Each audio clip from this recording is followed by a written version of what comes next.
Hello, Gravity, and welcome to your deck review. I have read your primer. I see this is the ultimate Gen Pop deck. We're doing Monarchy, we're doing Initiative, we're trying to make people attack, and we're trying to make people happy while they have to do it, and you say the deck is about 85% of the way to where you want it to be. And not to make my job too easy, but I would tell you that if you're trying to make people happy, 85% of the way is probably the best you're going to do if you're trying to make a disparate group of people happy, which is what Gen Pop is. But we will actually look at the deck. So we're doing Aurelia the Law Above, and this is when people attack with a lot of creatures, you draw a card.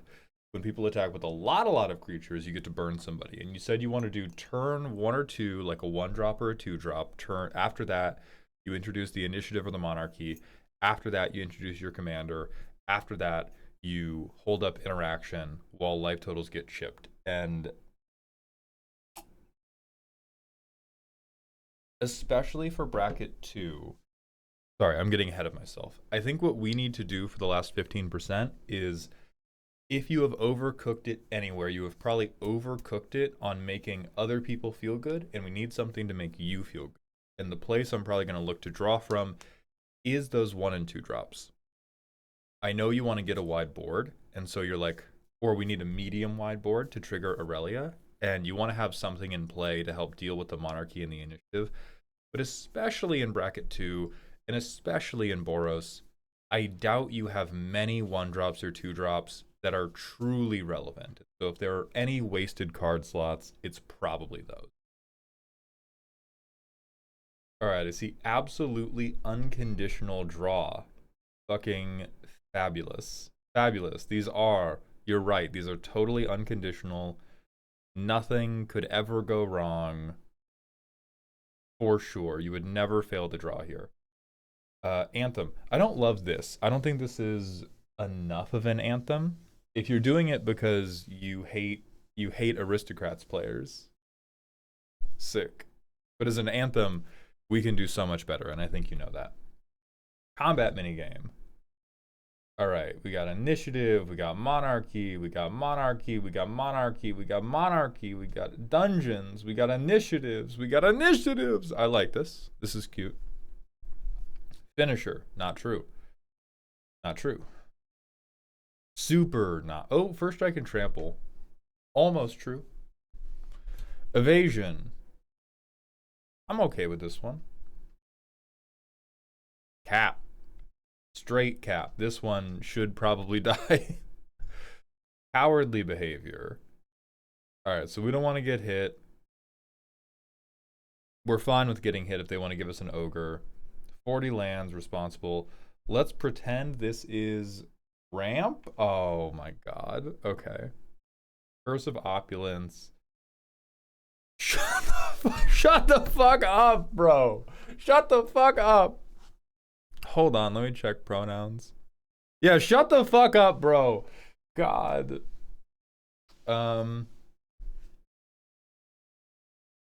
Your creature count is probably heavy enough that I'll let this one go. Orchid's fine. Facebreaker's fine. Partnership is like insane cap. Insane caparoni. Come on. You gotta do better. You have to do better. I demand that you do better. Unless I'm missing some like crazy token makers. Okay, yeah. We're doing better. Here we go. Alright, Adeline, great.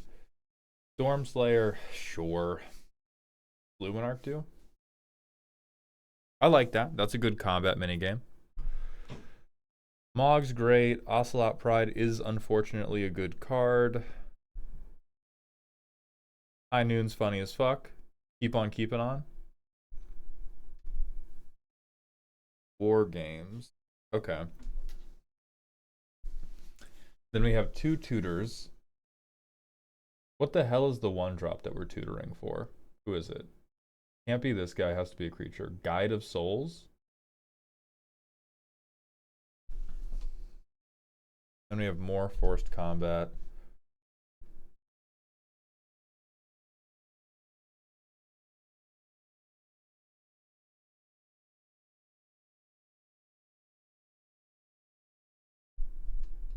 I like this. So we get to reanimate something for an opponent, but it's goaded for the rest of the game, can't attack us, and can't block our stuff. That's really cute. I love that. Uh, I like Nelly Borka.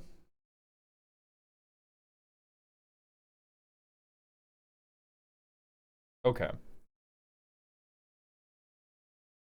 Let me synthesize. You've made some very, very clever card selections here. I think what we're doing a little bit is we're leaning a little bit too much into stuff our opponents have to be doing, and we don't really have a lot of anything proactive going on for us. Like the only really proactive thing we're doing is the token making. And then with the token making, we don't have a lot of ways to convert because so much of the deck is just like, oh, you have to do something now. You have to. Hey, hot potato, hot potato. Simon says, whatever game, whatever game you want to play, you have to be doing that.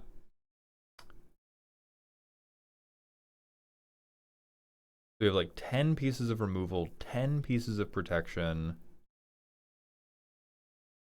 I think what should likely happen is that you should stop lying about Legion Loyalist, because I don't see a way for your board to get big enough that First Strike and Trample matter. Let me look back through. Maybe multiple turns of Elspeth. That could do it.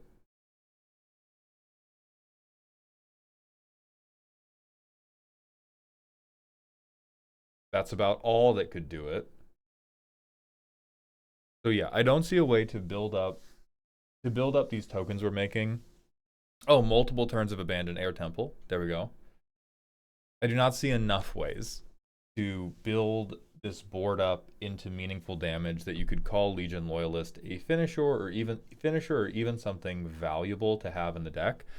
And then what I would recommend you do is you have to kind of stack rank all of the things that are forcing other people to do stuff, and we want to cut maybe the 10% of lowest performers. And so I would probably look at like Goblin Diplomats, because that's a pretty bad. Or let's get into the philosophy here, because some people in Gen Pop don't mind being totally forced to do something at all. Some people mind it very, very much. So how do we toe the line between I am incentivizing you to do a thing because there's monarchy in play or there's initiative in play, and I'm making you do something now?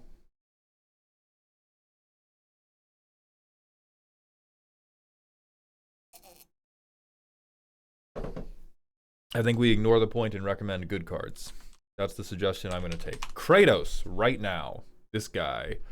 I think 3 red pips, probably a little hard. So this might not work unless you have like God's greatest mana base. But this is the type of thing that I would probably like more than Goblin Diplomat, is a way to convert this into damage. Because stuff that says, okay, everybody has to attack this turn, especially if it's like a fucking 2-drop, you're making a Llanowar Elves attack, and they tap it pre-combat, and then they don't swing it. Like, even though I'm normally on decks for not getting going quickly enough, I don't think this is a deck or a game plan that has to be Speed Racer. I think you do have time to set up, and I think that if you are keeping cheap stuff because it forces attacks, it should be really, really, really good at it. Like, Bloodthirsty Blade is kind of the only cheap one that I'm really on, because we can just move it around to the biggest threat on each of our turns. But like Curse of the Nightly Hunt, Diplomats, even Opulence to a degree, people want gold. They're greedy. They'd fall for it. But like Nightly Hunt and Diplomats, I don't really believe in. War Games, I also don't really believe in, because we don't need to give other people creatures. They're going to play their own creatures. They're going to play their own creatures, and then we're going to make them kill each other with it. But these are the type of like... Yeah, and Sky Knight Vanguard, like we're playing this guy to get something to board quickly, And I don't think you have to. Like, I think this could be a mana rock to get to Aurelia.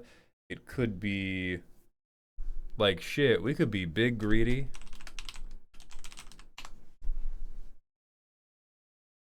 Pretend I hold on. Pretend I looked up the right card. Thank you. I think it's like rally or something. Assemble. We don't want a deck full of greedy cards. We want to be active, but we can get a little bit greedier than we currently are. We are far too much. Yeah, like our tokens just don't do. What's the most concise way to give this advice? I've been too verbose already. I think what you have too much of is small things that are repeatable but ineffectual or are one-offs. I think what you need is, if it is meant to be a token engine, it needs to make a fuckload of tokens. Like Assemble the Legion. And it's greedy, but it's bracket 2. That's okay. If it's not going to be greedy and do a really, really big thing, it still has to be impactful in the way it's a one-off. Like Bloodthirsty Blade can only goad one thing at a time, but you can always goad the best thing and make an impact that way. Immortal Obligation, you can reanimate the best creature that has hit the board this whole game, and you goad it. That can still be impactful. With Sky Knight Vanguard, we're like throwing a 1/1 to the wolves, probably. We're just sending them out to die over and over. It's like Attack on Titan, if birds were in that show. And we're cutting into this effectiveness because so much of our deck is like totally divorced from the token plan, right? We have 8 cards here, we have 7 cards here, that's up to 15. You lied to yourself and me here, up to 16. This one just and this one is just more goad. So we have like a fifth of the deck that is totally committed to the goad strategy, but it can't convert to this token value for us, which is going to be really hard. So you don't have to cut all of this. I still think the plan works overall, but I would be shaving from that section for sure. Or you need to change out stuff in here to be like, I'm making $1 million. I think the only ones that are really letting me down are Sky Knight Vanguard and the War Games. But like, this would be my token maker. If I was forcing everybody to attack and I was okay with them attacking me, oh man. Oh man, would Darien be up in this bitch. Let's go to a little playtest. So we have, wow, bad and no good. Really bad and no good. I'm making you keep it. So I play Sundering Eruption. Play that. Play Varchild. So I have a 3/3.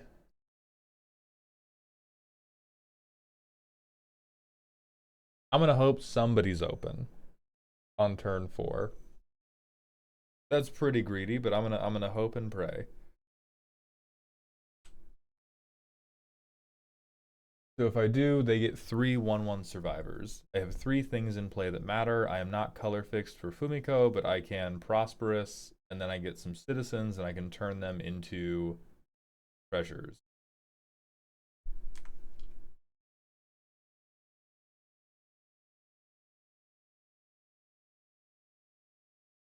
Okay, we can do. We can't Kin Scare because we don't have haste. But we can do this.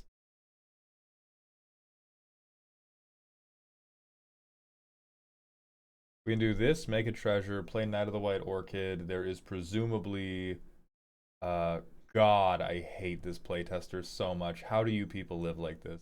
How do you people? Oh, come on. Whatever. Whatever. Get out of here. Disgusting. So we cracked a treasure for that. We put him into play. Next turn. And we haven't really like introduced the monarchy or the initiative. I think that's okay. Now my dislike of the Goblin Diplomat is kind of coming more around.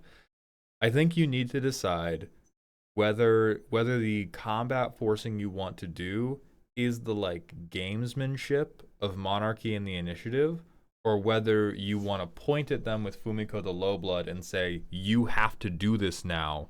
And I think you need to double down on whichever one of those you find more enjoyment with.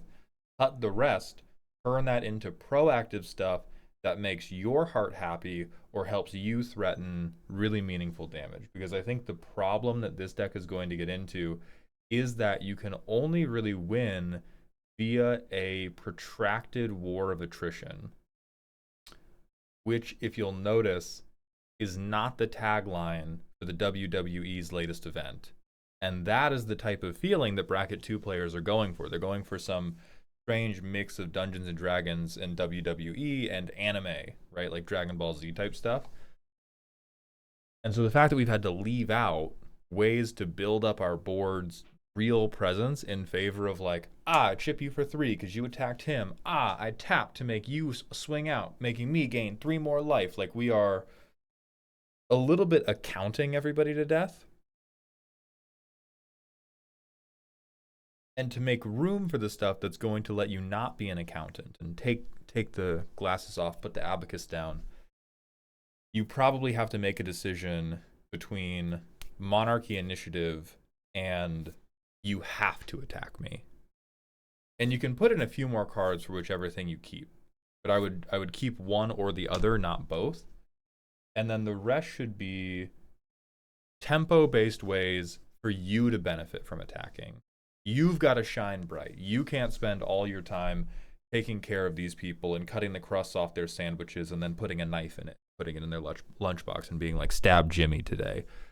At some point, we got to be like, I'm the threat. I'm the problem. I'm taking back the monarchy. Come get me, bitch. And if you can't, I'm going to win. And that's where I would like to see things that either like gave your board melee to make them hurt a little bit more, start playing with counters, start playing with anthems. Really, like, there's a million things you could do, right? You could do equipment, you could do like Anduril. Narsil, I'm thinking of Narsil Reforged. You could do Flame of the West, because tapped and attacking 1/1s that fly will help you get Monarchy and Initiative back. But you could do like wide board +1/+1 counters. You could do just a confluence of +1/+1 anthems that white has a lot of. I don't think you want to look into a typal and do shared animosity. Suffice to say, you have a lot of options. I don't think you need recommendations on those specific options as much as you need somebody to sit you down and be like, we're doing a little too much. We are, ooh, I know this is a review, not a roast, and I typically don't do memes, but this one,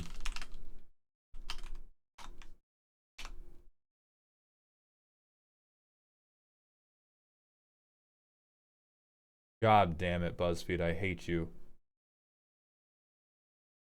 No, not AI mode, holy shit.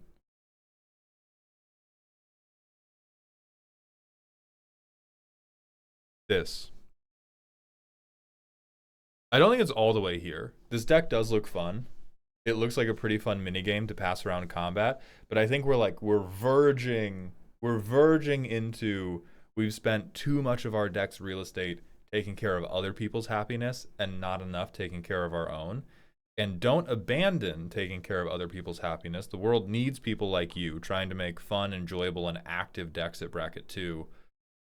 But what I would recommend is like, bring out the jewels. Personally, I would recommend dropping the things that mandate combat has to happen, and I would look for more things that incentivize combat to happen. And then that will hopefully give you a little bit of space to bring in an actual finisher and not Legion Loyalist. I want to be clear. This guy could be a finisher if your creatures had a realistic path to getting big and huge. Right now, they do not. But I think if you put in a path for your creatures to get big and huge, then you have a lot more to do.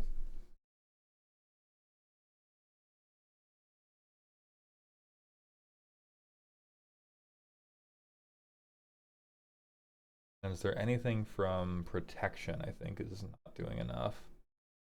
No, these are all pretty good cards. You got to stop pretending this is ramp though. I think like this is another thing that could die for something a little bit more active, and you would just have a better time. Unhealthy trigger maxing. God, that's fucking adorable.